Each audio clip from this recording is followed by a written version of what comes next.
May I call Professor Abdullah Abdurrahman Balkhair.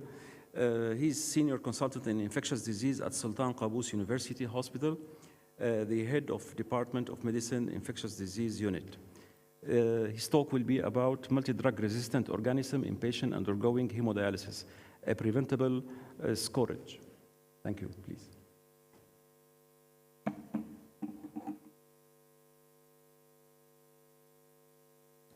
Assalamu alaikum and good afternoon.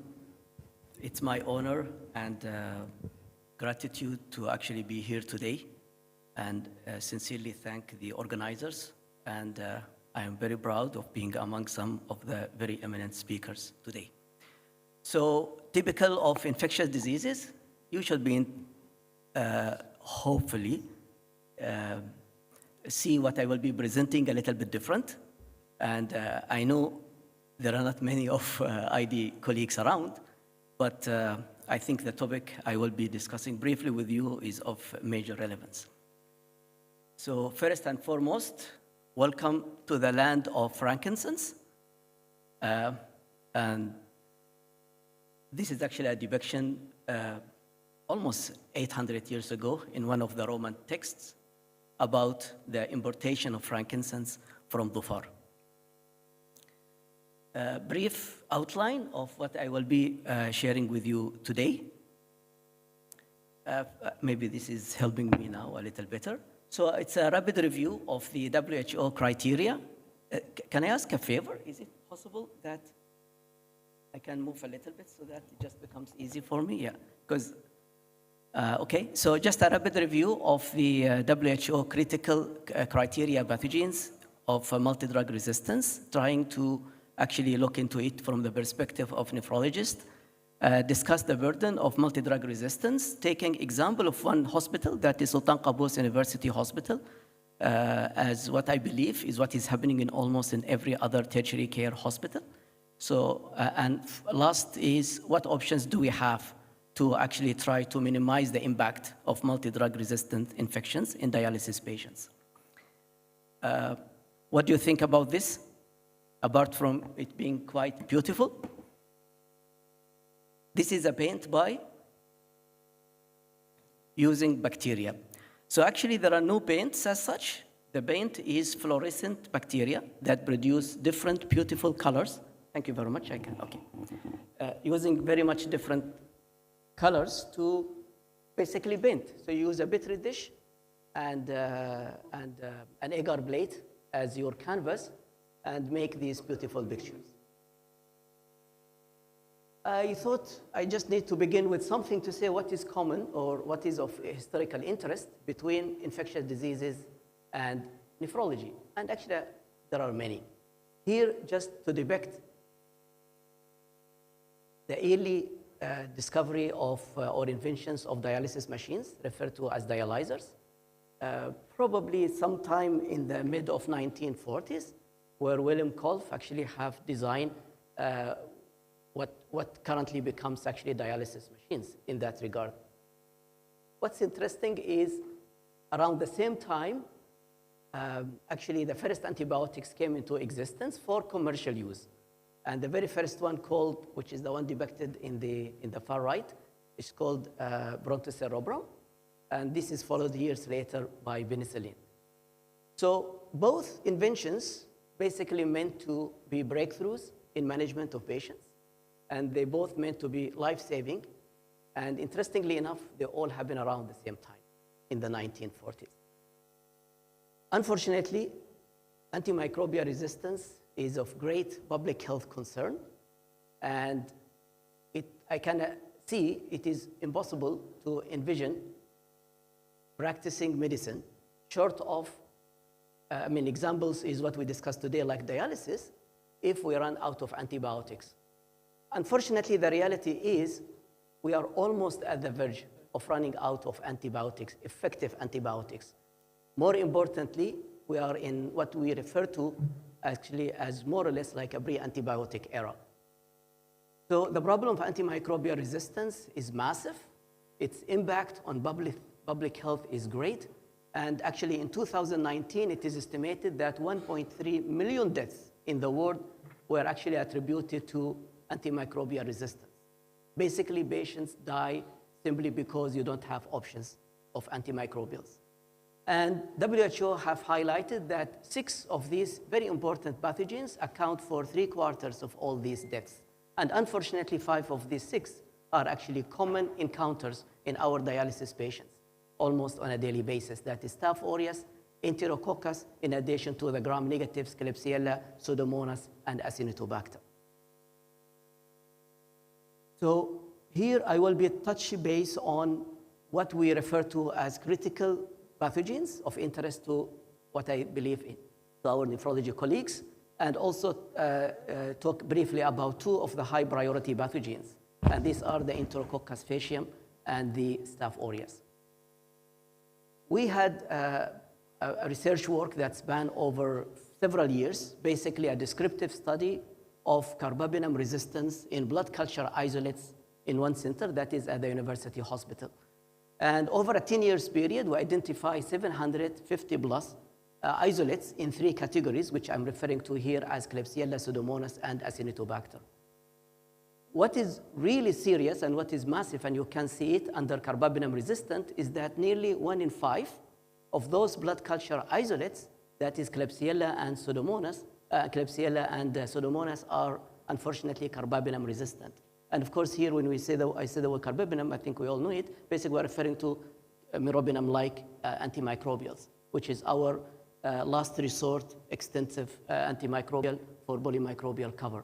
So 1 in 5 of these isolates happen to be carbapenem resistant. The scenario is much even worse with Acinetobacter, where almost 70% are carbapenem resistant. I think lately, for the last several years, many of us practicing in terms of infection management, we have been repeatedly using colistin. So in this particular study, we actually examined both carbapenem and colistin dual resistance. And it is frightening because sometimes, in some given examples of many patients we have, colistin is the last resort antibiotic to use. So in this particular study, unfortunately, dual resistance exists in up to quite a high percentage, again, almost 1 in 5. So 1 in 5 of these patients with any one of these 2 isolates would end up having no antimicrobial option. Again, talking about 4 or 5 years ago, we know today we have some limited options, which again, unfortunately, we have to be very serious about their use. Does that translate into clinical impact? Absolutely, yes. The minute the pathogen is carbapenem resistant, the likelihood of that patient to die from antimicrobial carbapenem resistant bacteremia is actually 3 times as if that particular pathogen is carbapenem sensitive. So this is reality, and when it is dual resistance, unfortunately, the mortality goes as high as 80%.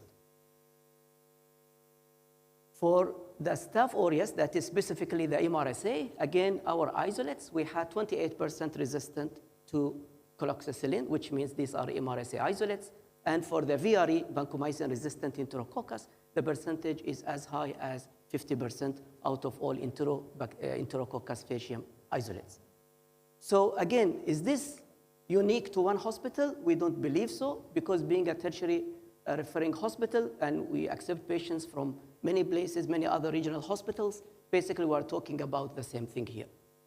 So this is a study, again, from the same center to examine the epidemiology of multi-drug resistance, specifically in patients undergoing hemodialysis.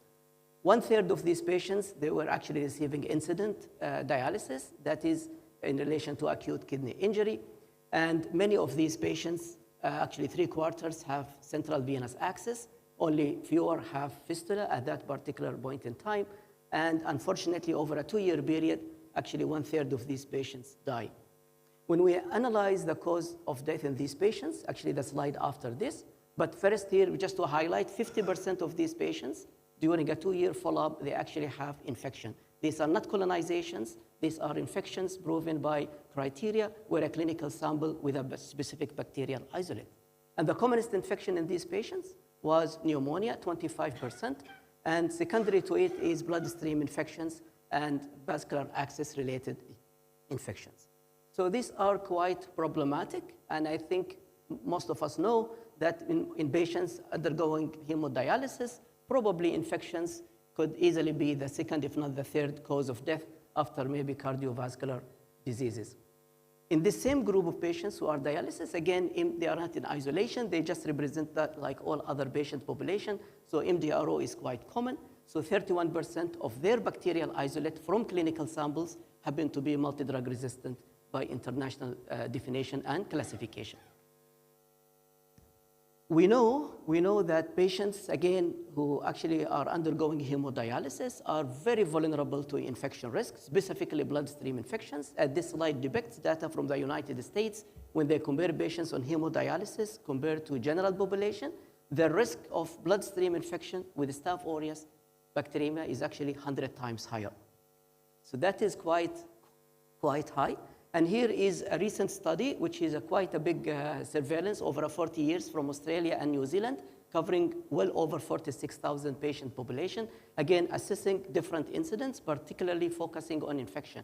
And the summary, the results of this study are the last 3 points. Infection-related death actually contributes to, is 20 times higher in this group of patients compared to general population. And infection is a cause of death as a 12% of these particular patients. And most infection-related events and death actually happen in the early phase of dialysis. So globally, this is just a depiction. The New Zealand-Australian study is 12%. In the US is 10%. Korea is 23%. UK is 18%. Maybe colleagues, nephrologists, Omanis can tell us if we have infection rates, mortality-related infection rates in Oman, but I couldn't come across any. So the most important risk factor for infection, and as we all understand, is central venous catheter. And this particular study shows the difference in terms of risk when patients have a fistula, a graft, compared to a central venous catheter. So central venous catheter risk, dialysis through fistula carries a 61% less risk for infection compared to patients having central venous access. And actually, it is estimated that generally speaking, the risk of infection in patients who have a catheter compared to those who had a fistula is up to 9 times in general. Why I'm emphasizing this? Because I think of the practice that I will be highlighting as a conclusion slide later. So it's not only actually a catheter that matters versus fistula, it's actually the technique of fistulization, the technique of actually using the fistula. Apparently, as this particular study, and actually I came across several other studies showing the same point, that stepladder technique for AV fistula is associated with a much less risk of infection, as this particular study shows, compared to the use of buttonhole cannulation technique. So it's not only catheter versus fistula, it's actually the fistula itself and the technique we use to dialyze these patients. So very much to conclude here is what options do we have to minimize the impact of these infections and actually to save lives of patients undergoing hemodialysis? Basically, it's the same steps that we keep talking about all the time, but unfortunately, for various reasons, they were not always implemented in the most strict way that they need to be. So we talk about hand hygiene, and we talk about PPEs, personal protective equipment, and we talked about sterilization and disinfection technique, and we talked about, obviously, staffing, and most important is staffing ratio, particularly when it comes to dialysis units, nursing staff ratio to patients. And just being what I refer to as being infection-wise. We need to think that infections in this patient population is quite a burden and is quite serious and is actually a killer. Here is just a summary of evidence-based techniques or procedures that actually have been proven to be extremely useful to minimize the risk of infection. And first, I refer to it as catheter reduction, which basically means we should be doing everything possible to minimize long-term use of dialysis catheters. We should always opt to alternatives. Alternatives, the fistula, the grafts, the peritoneal dialysis, and actually get more education for patients and for providers and for the system to accept the fact that living with and extending the dialysis through a central venous catheter is never a good practice, and actually it carries major risks. And I think some of the risks have already been highlighted. Catheter care, and catheter care, again, is just like to follow evidence, to have checklists, to do audits, and to actually make sure the best care provided to these catheters at the time of insertion and at the time of utilization. And actually, if you go through different guidelines, you will find a lot of literature on the use of what kind of dressings and on what kind of antimicrobial ointment, the use of antimicrobial solutions, the avoidance of using of heparin actually as a lock agent after dialysis. And these are available there, but in practice, unfortunately, they are not particularly so strict into making them real day-to-day practice. I think we already talked about the AV fistula cannulation technique, and again, that's something apparently, just being an outsider, apparently from the literature, looks like nephrologists may not be paying a lot of attention to the actual dialysis, AV fistula cannulation technique. But it seems, I think there is a build of enough literature to tell us that we need to give this some attention.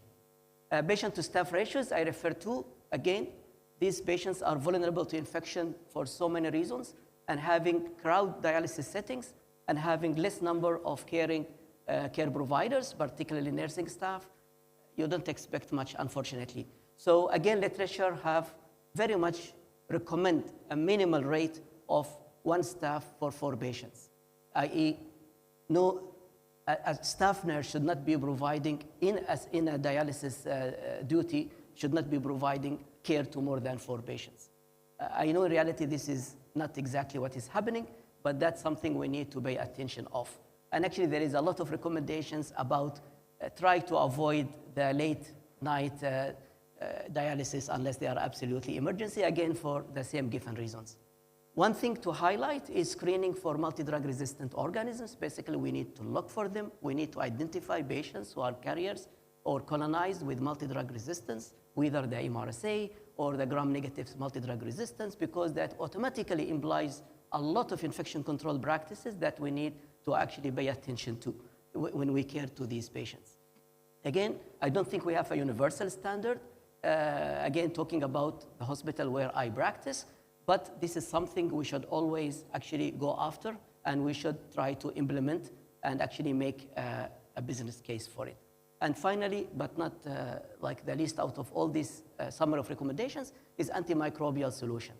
I think, again, now there is a good evidence to suggest that the use of antimicrobial solutions, not necessarily antibiotic containing, but antimicrobial solutions, actually as antimicrobial lock after dialysis sessions, between dialysis sessions, is extremely helpful, particularly in patients who happen to have previous bloodstream infections and previous catheter-related infections.